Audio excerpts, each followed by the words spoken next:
Hi everyone. I know it's not common for someone my age to give a long speech like this. And I'm not a genius, I'm not a famous speaker or anything like that.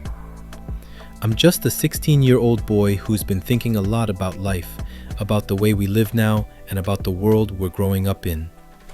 To be honest, I'm scared. Not scared like there's a monster under my bed, but scared in the way you feel when you know something is wrong, but everyone acts like it's normal. I want to talk to you today about something that we all know, but try not to say out loud: the way our phones are changing us. Part 1: The world before. Let me start by saying this. I wasn't born in the 1970s or 80s. I didn't grow up riding bikes until sunset or trading books at the library. I wasn't there when people had to wait a week just to watch the next episode of their favorite show. I've lived in the digital world my whole life, but I've heard stories from people who lived before all this. My dad, my grandparents, some of my teachers. They talk about those times like they were something magical. They say things like, "We used to read books to expand our minds. We didn't need phones, we had conversations.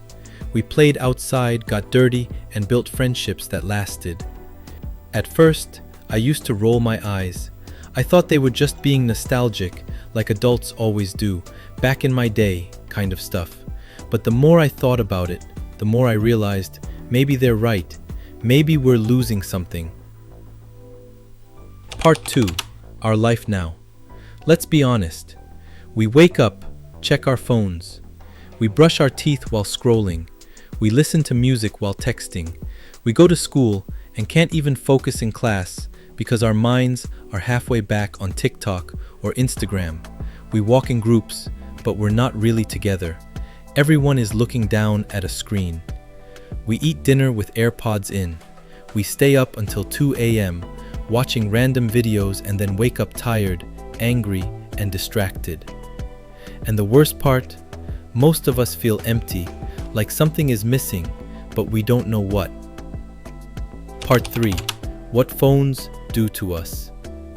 Phones are not evil. I'm not saying we should go live in the forest and never touch the internet again. I love music. I love being able to message my friends. I love memes, videos, and all the creative things people make. But we have to be real. Our phones were designed to be addictive. Every like, every comment, every notification is made to give us a little hit of dopamine, that good feeling chemical in our brain. We don't even realize it, but we're getting trained like animals. We're chasing attention, chasing numbers, chasing that feeling of being seen. But it's never enough. We want more likes, more views, more people saying, "You're so pretty," or "You're so cool." Part 4: The shrinking of the heart. What do I mean by shrinking the heart? I mean we're becoming less kind, less patient, less deep. We get angry faster, we compare ourselves more, we feel jealous, insecure, and anxious. We see perfect photos and feel like we're not enough. We scroll past real suffering, war, poverty, people crying, and treat it like it's just another post, like it doesn't matter. We care less, not because we're bad people, but because we're overwhelmed. We're so full of images and sounds and drama that we can't feel anything anymore. Our hearts are shrinking. We don't write long letters, we send short texts. We don't look at each other, we stare at screens.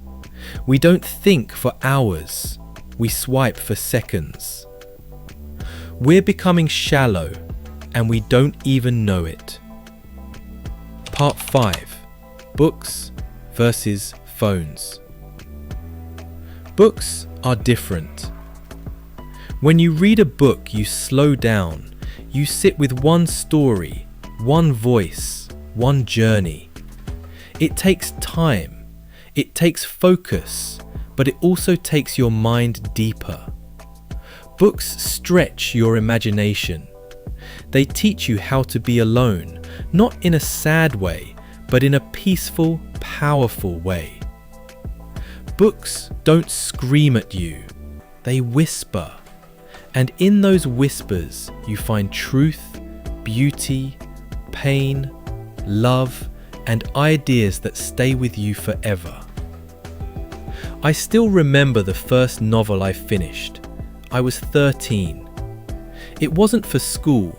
I read it because I wanted to. The story pulled me in. I cried at the end, not because something sad happened, but because something changed inside me. I felt like I had lived another life. No video ever made me feel like that. Part 6. What we're losing. We are losing the ability to be bored. But boredom is where creativity is born. We are losing deep conversations, but deep conversations build strong relationships. We are losing empathy, but empathy is what makes us human. We are losing the long road, but the long road builds patience, strength, and character.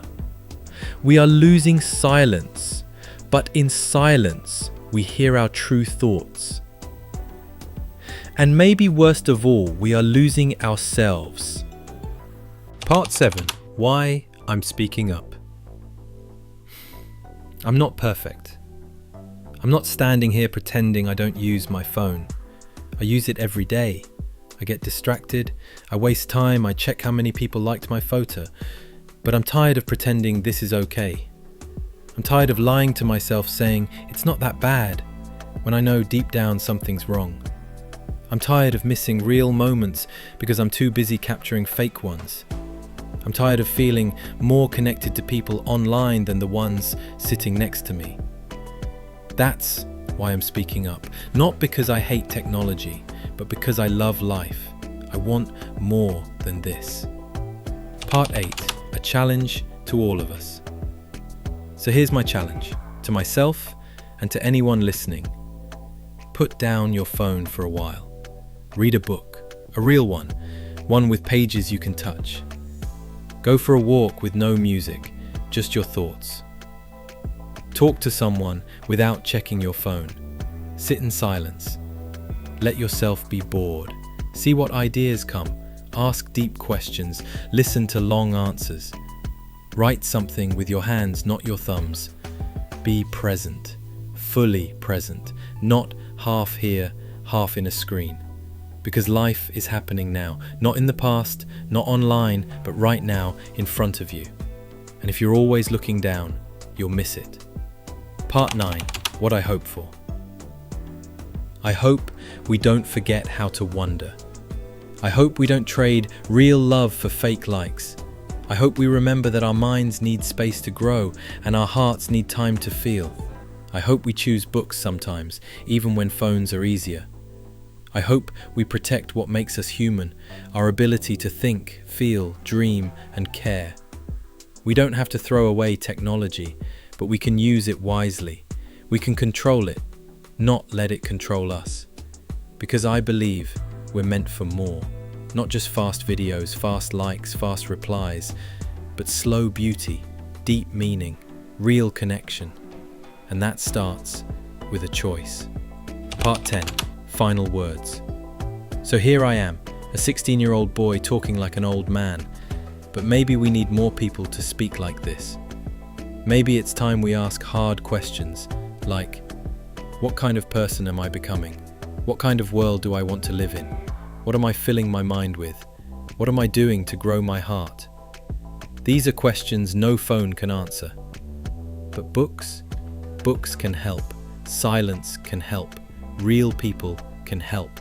And maybe, just maybe, listening to an old idea that we read to expand our minds, not shrink our hearts, might help too. Thank you. Thank you for listening. Please subscribe for more videos.